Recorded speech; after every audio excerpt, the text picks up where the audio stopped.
audio-described film of an interview with Manjeet Mann, Run Rebel, 14 minutes 22. Manjeet Mann is a woman of South Asian heritage with long, dark, wavy hair swept over to one side and dark eyes. She's wearing a pale jumper and sitting in front of white walls with some posters in frames on the left. Text. What inspired you to write this novel?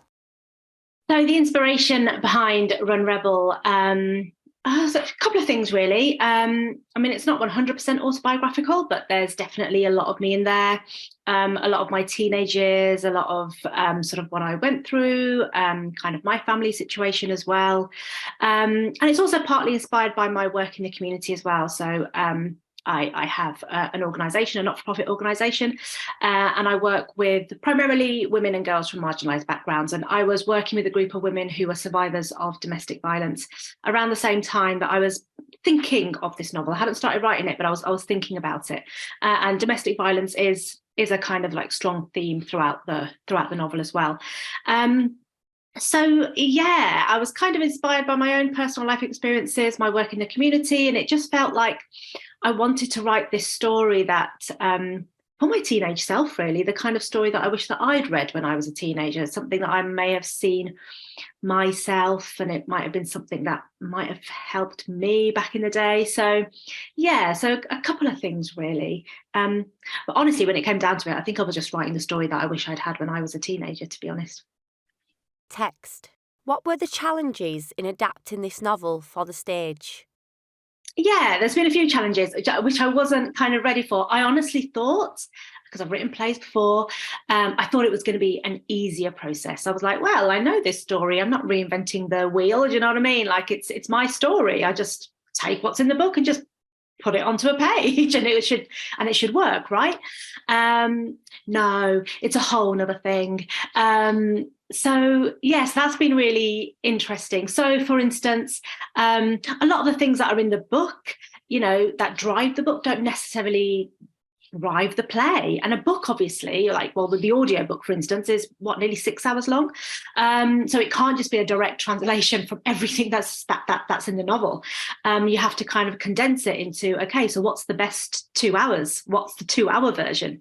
So it's been interesting finding which bits do you keep, which bits don't you keep? So you have to kind of what we call kind of like kill your darlings. So you have to kind of get rid of a lot of stuff that you really love and you think's really important. But again, it's like we're constantly having this conversation of like that works in the book. It doesn't necessarily drive the play. And then there's this whole other thing which I wasn't quite ready for, which was making characters in the book that I just mentioned or are like really small and like giving them a proper story. And weirdly, that wasn't needed for the novel, but you need that on stage. So for instance, there's a character called Ruby, who's Amber's sister, and her husband Jazz is barely given a voice in the novel. But now they have 3 really lovely scenes together, and Jazz has a really lovely story arc.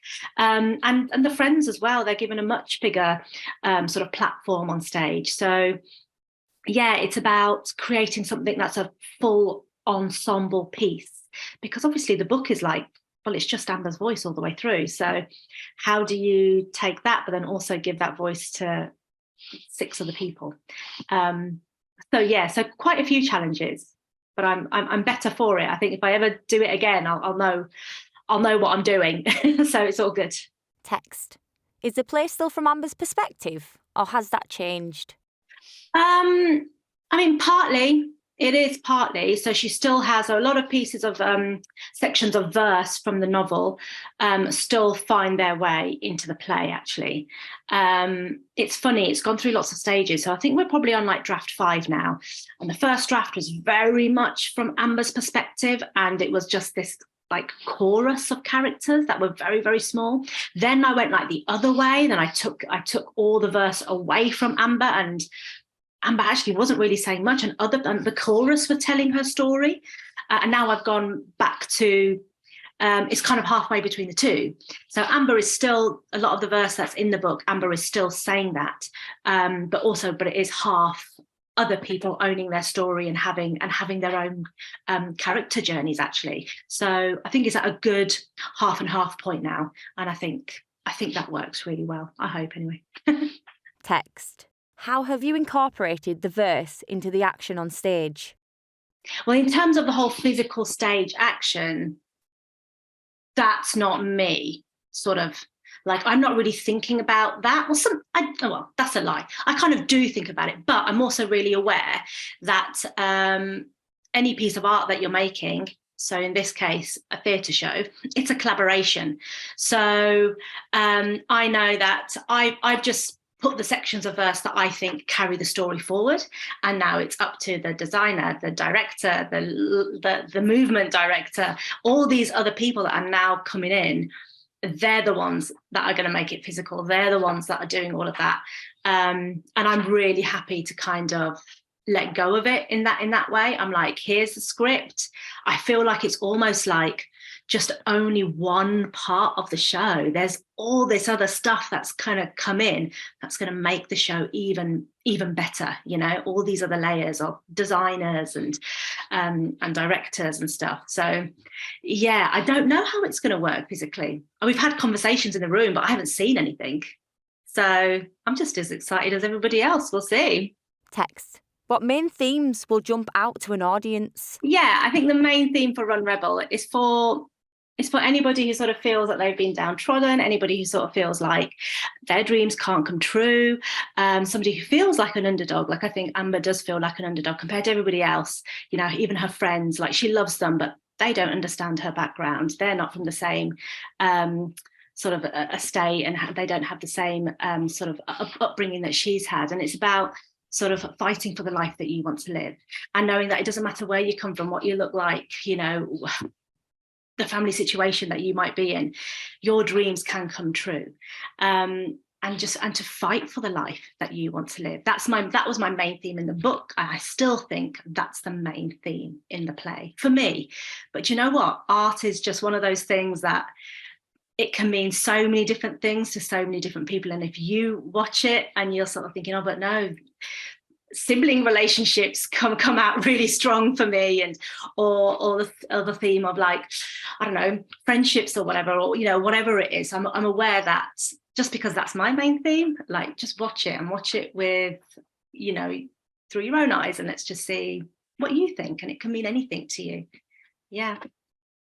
Text. What are your thoughts on the power of exercise? Yes, I have many beliefs on the power of exercise. So my not-for-profit organisation, Run the World, I sort of merge physical fitness and theatre together, and use that as a means to empower, like I said, primarily women and girls from marginalised backgrounds. So my other job, so when I used to be an actor, still am, but I write more than I act these days. My other job was, I used to work as a personal trainer. So I would go into people's homes and take them through exercise sessions and stuff. And I did this alongside acting jobs and stuff. So I've always kind of been a real advocate for how physical fitness can help you with your mental health, and obviously just your physical health as well. But, like, more and more over the years, I've sort of realised it's more so your mental health, and your mental health is so important. And it's really helped me just in just through my life, helping me deal with grief, or just sort of, you know, those days where you're just not feeling very good. And then if you manage to take yourself out for a walk or a swim or a run or whatever type of exercise it is that you want to do and you enjoy doing, it can turn your entire day around. So again, I think when I thought of the book Run Rebel, I remember writing in my journal when I had the seed of the idea, young girl who loves to run, but she's from a difficult home life. Running helps her. Like, it was literally like, you wouldn't think that would ever become a book. Then that became the book. So really, in this book, I've sort of realised through this conversation, I've just put all my sort of like loves together, really, and just put them into a story. Yeah. So yeah, I've kind of gone about that in a bit of a roundabout way, but yeah, I'm a massive advocate of sport and mental health. Text. Did you have a clear performance style in mind when writing the play? I think I had a loose idea. You know, I remember sort of like in the really early days talking to Tessa, the director, and I was sort of saying, oh, I can really imagine this being like really physical and stuff. And we were sort of getting quite excited about, like, yeah, what the running would look like on stage. So I had a very sort of like loose idea that it would be short, quick scenes that sort of flow into each other. I knew that it wouldn't be a traditional play in that sense. And it's definitely not a traditional play with traditional scenes. It's very short scenes, and they all kind of like flow into one another, and there's a lot of physicality. But in terms of what that physicality actually looked like and what that really meant, I didn't really know. And also I'm a real fan of sort of like things being collaborative. I'm not a writer. Even like writing the novel, which you would probably think was probably a little bit more solitary. I mean, it is, but then you're working with editors at Penguin, and you're going back and forth, and it's a whole team effort really at the end, even a book. So I'm really happy to like have my own little ideas, but at the same time I'm not kind of married to them, because I'm aware that there's a whole team of people who might have way better ideas than me. And we just keep that conversation going. Do you know what I mean? So yeah, the answer is yes, I had some loose ideas, by no means married to them. And I'm just really happy to always sort of give the work over and just go, what are your ideas? And then we can all just sort of bounce off each other, and that's great. Yeah. Text. Can you tell us about Amber and the kind of person she is? Yeah, so Amber is a teenage girl from the Midlands who is desperate to live her own life on her own terms. However, her home life is far from perfect, and the novel and the play explore the conflict of cultures between a challenging and at times abusive family life at home and her school life, which is full of friendships and teen crushes and this passion for athletics. And throughout the story, Amber has to learn to navigate these two opposing cultures and develop the strength to grow and build her own identity in the face of all these major obstacles. So what's really interesting about Amber is probably one of the most interesting things about her, is that you don't always like her. She's not always a very likable character. She's a bully. Is one of the main things. So what's really interesting about her is, well, how do you still have people on her side when actually she's really out of order for a large part of the story? And the answer to that is that I guess we get a window into her life and we see why she's behaving in that way. So we kind of have that empathy, even though we don't agree with what she's doing. So she's an interesting character because, not always likable, but sometimes our heroes aren't. Text. How does the rehearsal process affect the development of the script? Yeah, I think the text will change. I mean, it has already changed at this early stage. We've chopped about 10 pages off it just after the first day of rehearsals, and inevitably there'll be more changes. And I think that comes with, as soon as you start putting something on its feet and you're not just sitting around a table and just reading it, or like all of these months, me and Tessa, the director, have just been writing or just been reading it with each other. Soon as you get actors in a room and as soon as they're on their feet, loads of other stuff comes in. So it's like, oh, we actually don't need some of those lines, for example, because actually Amber can show that in physically in what she's doing on stage. So we can cut some of those lines, or maybe once the actors are on their feet as well and they're like rehearsing some scenes, especially in this play more than a more sort of like traditional play, because the scenes are so fluid and so short, there might be some swapping of scenes, like, suddenly we've sort of realized that these two scenes can probably merge together, and I just don't know. I'm just kind of like guessing. I know one of the rewrites has been actually that we've merged two scenes that were two separate scenes, and we've kind of put them together. So the dad and the mom are having one scene on one part of the stage, and actually Amber and her friends are talking another part of the stage. And they were two separate scenes, but we've kind of like